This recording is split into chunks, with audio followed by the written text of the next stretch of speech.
Here, please, lads. Can we move that out a bit more back to where it was? Because it's going to be in the way of the camera. Fergal, will you pull the line back there? Just need to move it back. Is that okay? Can you see Michael? Yeah. All right, okay. Location. Good afternoon, ladies and gentlemen, and thank you very much for coming. Firstly, let me say I'm overwhelmed by the good wishes I've received from the four corners of Ireland. I would like to offer my grateful thanks and appreciation to all of my team, which was composed of over 300 volunteers from across the country. I would like to say that I understand and respect the decisions taken by the team, and this has not in any way altered my appreciation for their contribution to the campaign. I deeply regret the most recent of all the controversies concerning my former partner of 25 years ago, Ezra Nowry.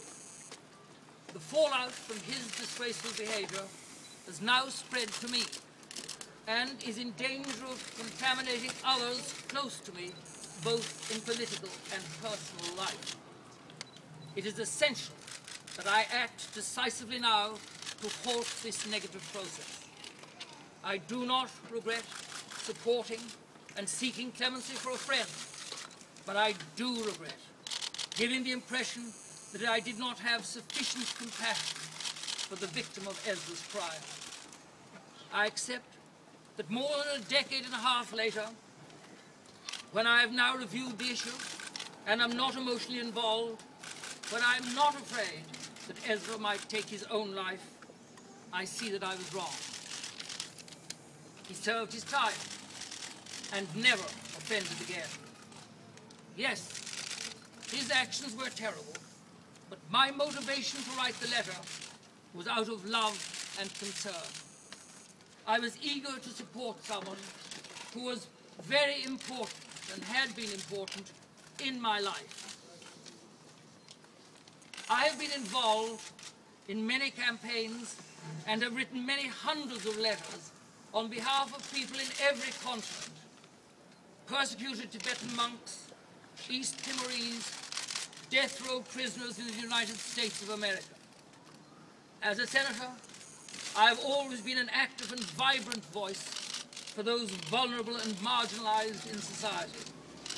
So it is very sad that in trying to help a person I loved dearly, I made a human error. Finally, I would like to give thanks to you, the Irish people. Thank you for your support and for helping me in the times that I have succeeded and in times of difficulty. So here I am again today, outside my home, where all my great journeys have begun, to announce the end of my presidential campaign. This has been a most wonderful experience, despite the trauma and energy expended. I have had the opportunity to visit every corner of this great country of ours and to bear witness to the wonderful work done by the Irish people in difficult circumstances. I believe that I can point to two significant achievements as a result of my entry into the race. Whatever doubt there may have been about the holding of an election was ended by my determined candidacy. The presidency of Ireland belongs to the people and not to any party or sectional interest. Secondly, this process has thrown up issues that make it clear that the whole question of the way in which candidates are nominated must be examined urgently by the government. A commitment given by all the parties in 1998, but never acted upon. I have also demonstrated that it is now possible for a gay person to be seen as a viable candidate for the highest office in the land.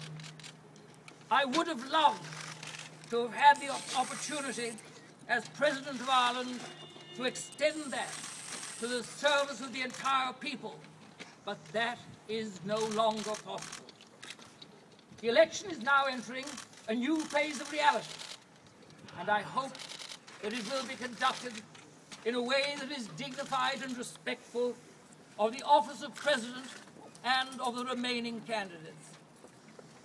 At the beginning of my campaign, I pledged that I would fight exclusively on what I saw as my strengths and what I could contribute to the welfare of the Irish people. I believe that I've done so with dignity and decorum that would be rightly expected of any presidential candidate. It has always been a principle of mine not to yield control of my life or my principles to others. The recent frenzy threatened to erode that principle, and it is now time for me to reassert as far as possible control of my life and destiny. As I came across the Samuel Beckett Bridge today, into my mind came his words about humanity and frailty. Ever try, ever fail, no matter, try again, fail again, fail better. Well spoken, David. Well spoken.